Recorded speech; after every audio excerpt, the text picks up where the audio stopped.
and welcome to this edition of Velocity Kinetics. Today we are doing things slightly differently. Not as in the video is going to be any different. I am using some different equipment.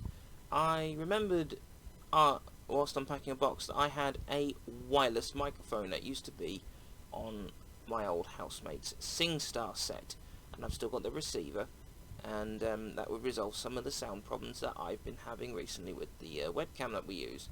However, I can't find that, so we're using an Xbox microphone, and we'll see if the audio quality is any better for it. It also means that we can potentially start doing videos outside and have better audio.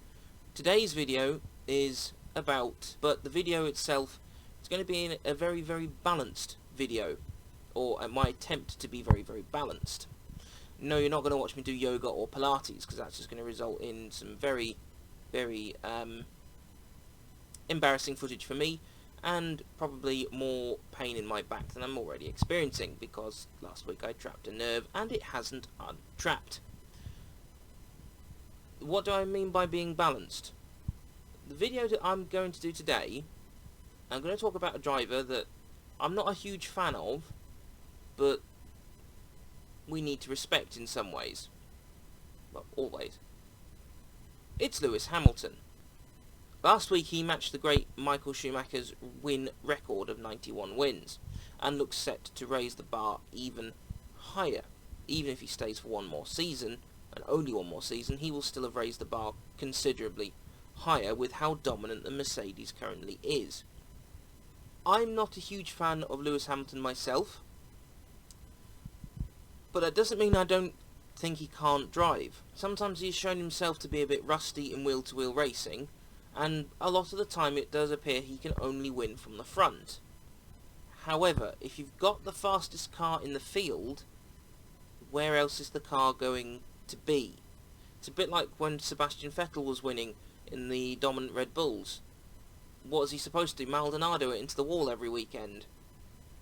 He's got the best car, so he's putting in the best performance he can, which is putting it on pole and then converting that pole into a win. However, I do freely agree, and more than agree, should I say, that it's boring because he's got no competition. It's very easy to hate Lewis, and sometimes I do. Sometimes it's just because of petty jealousy. He's got what I would like. Great racing driver, lots of money, you name it. And I think that's the same for a lot of people. Doesn't matter what colour your skin is, what language you speak. A lot of us would quite like to just be in Lewis Hamilton's position. However, he's not got there without graft. One place I do feel he does get dragged down by, and it's something that I still find hard to deal with quite a lot, is he's nearly always had a car that is there or thereabouts. He walked straight into the 2007 McLaren, which was a title-winning car. He won the title in 2008. The car he had in 2009 was a little bit of a dog, but he's not had a whole season of a car that started as badly as it did. Oh, that was as bad as the 2009 McLaren was at the start of the 2009 season. Even when he went to Mercedes initially, the Mercedes was not the fastest car on the grid at all, but it was pretty solid. It was, I think it was car number 4, team number 4. They weren't quite at the right level, but they were ahead of the likes of Force India and Williams, etc. So he's always had a car that is there and thereabouts and is pretty capable. The bit that I find hard, and I think I would like a Lewis Hamilton a lot more, is if he did a season in a car that wasn't so good.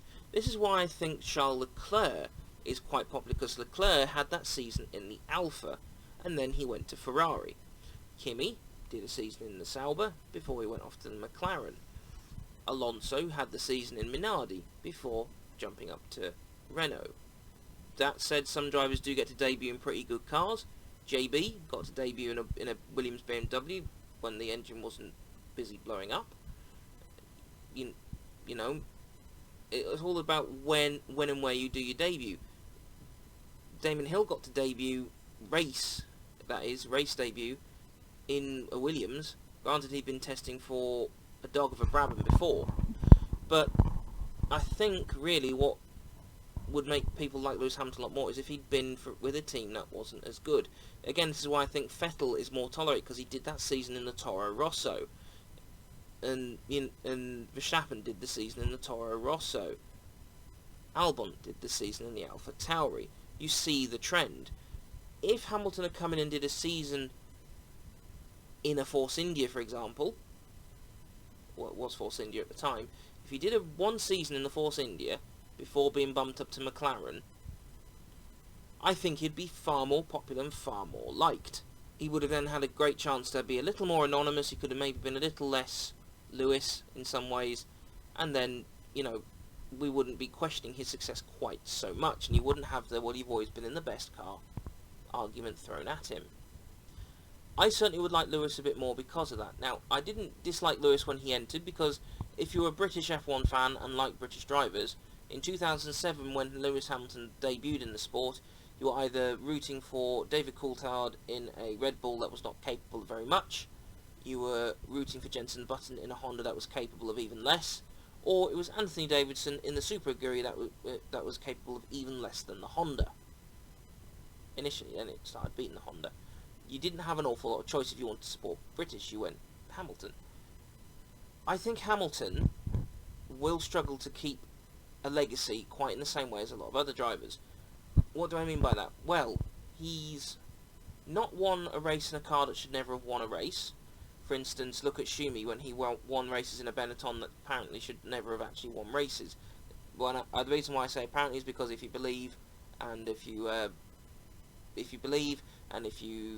feel that they were actually using the traction control that they found the code for in the Benetton, then that's why you might believe he won races. That's why I say you believe. But nonetheless, the wins stack up themselves. So anyway, you got Schumi winning races in a Benetton that he shouldn't have won. If Maldonado had stayed in the sport and somehow gotten with the top team, he would always have had that 2012 win with Williams. Vettel has got that 2008 win with Toro Rosso. If Gasly goes on to great and wonderful things, he's got that win in the Alpha Tauri. You see the trend. Or if you've got the likes of Alonso put in brilliant performances in dogs of cars, Lewis hasn't had to do it. The trade-off is, very rightly, if he's found himself in the right position at the right time, that is also just as skillful. So if he's found himself at Mercedes at the right time, he found himself at McLaren at the right time. He could very easily have gone off to Williams, unless Sir Frank had said, without Sir Frank saying that you had to be better off sticking out with McLaren. He's not got that sort of thing behind him to sort of endear himself to the underdog. If you started out on top, there's nowhere else really to go aside from down. You sort of just change what is top, if that makes sense. You've had the likes recently of Sir Jackie Stewart saying he's doesn't overly rate Lewis. You had the likes of then Lewis coming back saying, well, I don't get why all the drivers hate. Now, ignoring his off-track antics,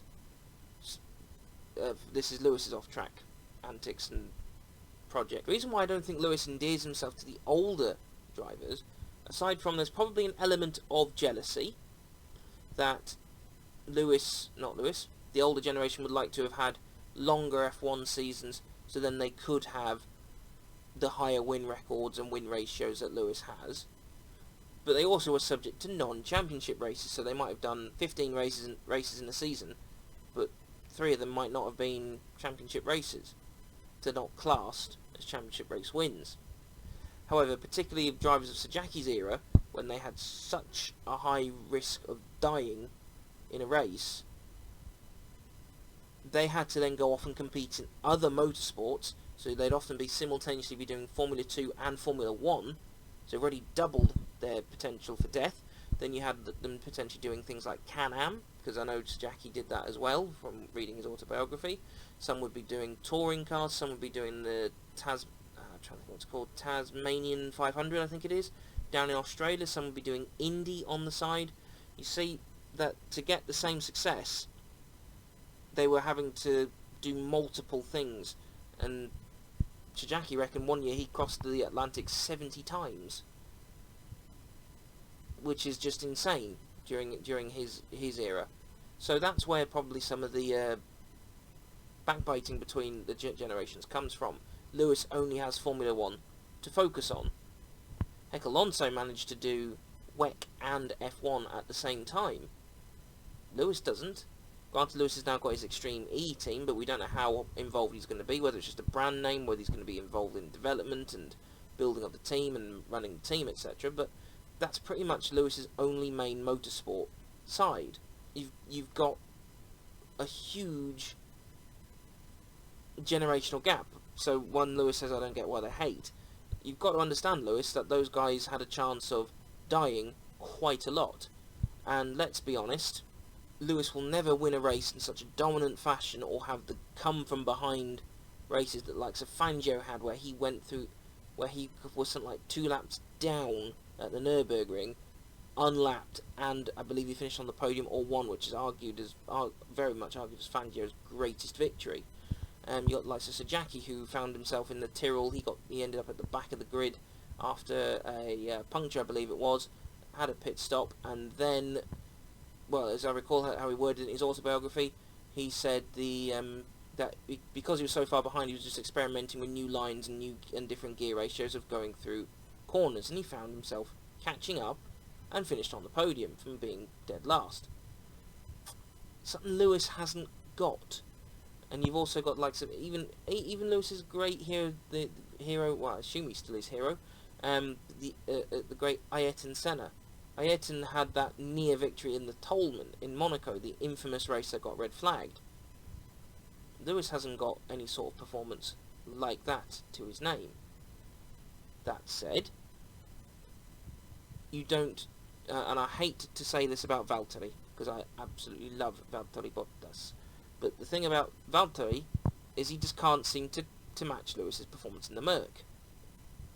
You don't get the performance out of the Merc that Lewis does without being Lewis. You could stick Russell in that car and it could perform worse than it is for Lewis. You could have put a Maldonado in it and it might not work. You could put Vettel in it and Vettel in that Merc and he might not get along with it. You know, Lewis has got to do the graft to get what he's got. He will go down statistically, even if it is just statistically, as one of the greatest, if not the greatest of all time. Personally, for me, my greatest of all time is Sir Jackie Stewart. Why Sir Jackie? Well, if without him we'd be, assuming no other driver took the safety cause seriously, we'd be having death after death after death every Grand Prix. But that's something where Sir Jackie and Lewis have something in common. They have been speaking out about things that people don't want to hear about off track. So Sir Jackie was talking about safety, Lewis has been talking about Black Lives Matter and getting involved with it. So actually the two are more similar than you'd think, but I say my personal greatest of all time is Sir Jackie Stewart. Lewis is going to have something that none of the other drivers have, aside from Schumi, or Ascari, or Ayrton, or Prost. Because even Fittipaldi and Jackie don't quite have this, or Piquet even. But the likes of Ayrton, Prost, and Schumi, and Fangio, Lewis will have immortality in the sport because of what he's done. With all the wins he's achieved, all the championships he's achieved, all the pole positions, you name it. Ignoring the Black Lives Matter and getting drivers to take the knee and so on and so forth. All his off-track antics with the, maybe it's because I'm black, comment when he was in McLaren, or his questionable fashion brand, as in, well, I call it questionable because I don't like what it is, but if that's what fashion is, then what the hell do I know? I'm someone who still listens to Queen very regularly. But there's nothing wrong with Queen, it's Freddie Mercury. How dare you challenge the great Freddie Mercury? Lewis will probably go down, at least in history, as probably the most controversial. Because he splits opinion so much. The opinion, because you're either of the opinion he's great, or you're of the opinion that he is entitled and hasn't really had to work that hard for what he has. The guy has worked for what he has, and there's no disputing it. As much as I would like to sit there and say, nah, he hasn't. He has worked for it. Because even if you look at the performances he was getting out of the McLaren when he was teamed with Heikki Kovalainen in 08 and 09, Lewis is, not to say that Heikki wasn't working, but Lewis was getting so much more out of the same equipment. And again, look at what Lewis is getting out of the Mercedes compared to Valtteri. He's getting so much more out of the equipment than Valtteri. That said, when Valtteri has his moments, Lewis has no answer for him. None. I said the video was going to be trying to be very balanced. I really am trying very hard to keep it balanced and trying to keep my own biases aside. It's tough to say what Lewis needs to do next to get more respect. My opinion would be he needs to go, once he's done whatever he wants to achieve with Mercedes, or even before then, he needs to change team to go somewhere else. Lewis will have a record if he retires from Mercedes and doesn't come back after, doesn't do a sabbatical or anything like that. When Lewis retires from Mercedes, he will have the most unusual record in F1 of only ever being powered by the same engine manufacturer. Aside from that weird period in the 70s where you either drove a Ferrari or Ford DFV. Because when he started McLaren, it was McLaren Mercedes. He left long before the McLaren Honda debacle started. And then obviously Mercedes have Mercedes engines. Why would it be Mercedes Cosworth? That is a record that not many other people have, but I think he needs to change team. And potentially change who he drives for. Now, what direction does he go? Well, there was the option for Ferrari, and he didn't go. We don't know whether he was contacted or anything like that. But with Vettel leaving and with them signing Sainz, I guess Ferrari are putting everything in a Leclerc-shaped box. So Leclerc was the choice for them at the time. You could see him go really far down the grid, but I'm not sure what Lewis would really have to feel like he needs to prove something. And in some ways, I think he has to prove that, and in some ways, no, he doesn't. Because he's Lewis Hamilton, really. It's probably the best way to put it. He doesn't have to prove anything to anyone. But my opinion is if he went to a team, like, for example, if he went to Williams, and then worked to build the team back up to the glory days, or at least back into race winners and podium finishers, that would just, for me, be like, you know what, I'm sorry, Lewis, I was wrong for all these years. I shouldn't have felt conflicted. You're a good man. I'm sure off track, if you were to talk to him, if Velocity Connectors ever got the chance to talk to Lewis, I'm sure he'd be an incredibly nice guy. And some of the interviews and things that I've seen him do off track, even some of the McLaren VT stuff, like for instance when he built the F1 car with JB, he seems quite a nice and approachable guy. That said, I don't doubt he has his moments where all he would like to respond if he doesn't respond like this, where he just wants to go fuck off, which is possible, and he's more than entitled to do that, because whilst he might be an F1 driver and a celebrity, he's also a person and entitled to privacy. How do we wind up this video about the balanced Lewis Hamilton, or not the balanced Lewis Hamilton? How do we try and finish off this video about trying to be balanced about Lewis Hamilton? Well, I guess you can say I guess the best way to sign it off, to conclude whatever way you want to word it. He's fast. There's no argument. He's found himself in the right team at the right time, which is a skill in itself. Look at Alonso. He's never found, aside from when he was at Renault, he never found himself in the right place at the right time. Well, arguably, aside from the 2007 McLaren, actually. Otherwise, he's always been wrong place, wrong time.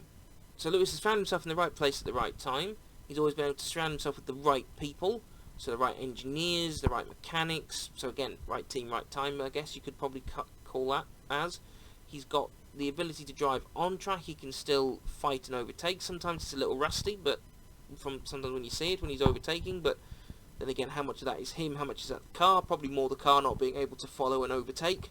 It's really, really tough how to sign it off. And then off track, he's got his own exploits. He's got his own causes. He will be a greatest of all time. As much as I don't want to say it, he will be a greatest of all time. End of. Even if it's just statistically. But he hasn't got some of the performances in dogs of cars, the likes of Ayrton, Alain, Schumi, Vettel, Alonso. He hasn't got those performances to back up the legend, basically. It's why, in some ways, Alonso might be remembered more than Hamilton, or talked about first before Hamilton. Ignoring the 2007 season, he'll be talked about more because remember when Alonso did this with this car that was ridiculously good, and the car shouldn't have been in that position. Lewis isn't going to have that, but then again, you come back to that point again. But Lewis has found himself in the right place at the right time. Lewis hasn't had any need to do it. I guess for me, going forwards, I do want to see Lewis challenged more on the track. And we can hope that maybe next year's Red Bull can do it with the final push from Honda. Heck, it's technically possible, very unlikely, but technically possible. The Williams could find itself all the way up there next year. I think it'll be, assuming Ferrari don't improve as much as they're hoping to improve, you're going to have Mercedes at the front, and then positions 2, 3 and 4 are going to be very tight. Because McLaren's chassis is very good this year, when they put the Mercedes in, it might become an absolute rocket ship and absolutely mess up the order of the F1 grid. And they'll be like, holy crap. It could also go very, very wrong when they put the Mercedes engine in the McLaren. So, but I think you're going to have a four-way fight between Mercedes, Red Bull. If Renault keep this upward trend going, especially when they get Alonso back in the car, Renault might find themselves in the mix, and then you got the McLaren. Or have I said McLaren twice? Mercedes, Red Bull, Renault, McLaren. I think I said McLaren twice the first time. Anyway, that's going to be your four-way fight.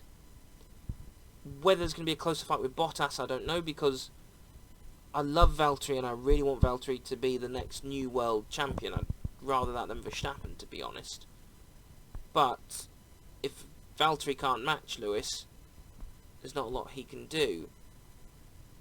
We've seen Lewis crumble when he's had teammates before that fight him hard. For example, when he was made teammates with Rosberg, they had the psychological fallout and they're getting under each other's skin. A team doesn't want to manage a situation like that, but it happens. So, who knows what's going to happen going forwards. I personally would like to see Lewis change team, go for a different engine supplier as well, so a team that, say for instance, isn't powered by Mercedes, so you basically got Ferrari or Renault, really, unless Honda suddenly change their minds and they're gonna stay. That said, Honda have pulled out more times than the 70s porn star. Oh, it's so tough to say what they need to do, what he needs to do, but for me, Lewis would need to change team, build a back team up, or a team that's fallen down up. Don't get me wrong, he gained respect from me when he changed from McLaren to the Mercedes, because that was quite a gamble. God, he wouldn't care about my respect to him anyway, but you know what I mean.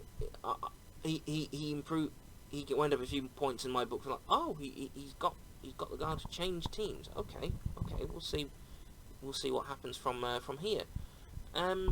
So that basically sums up the man, really, in some ways. I'm not getting too much into his background or what he's like behind the scenes, because we don't know what he deals with behind the scenes. But what do you think? Is Lewis that much of a conflict? Is it a very cut and dry case? As in, is he cut and dry, he's not very good, cut and dry, he's the greatest?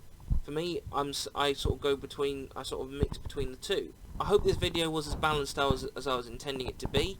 It has rambled a bit, and I apologise, the edits are probably going to be a bit choppy because there's been a lot of blanking out. Hopefully this new mic, or doing things this way, is a lot better. And we're going to use it for some outside videos at some point shortly anyway, and try and improve our video quality where we can. So thanks very much, drive safe, keep a lookout for new content on our page, subscribe to the YouTube channel, and donate via paypal.me/velocitykinetics. Look after yourselves and drive safe.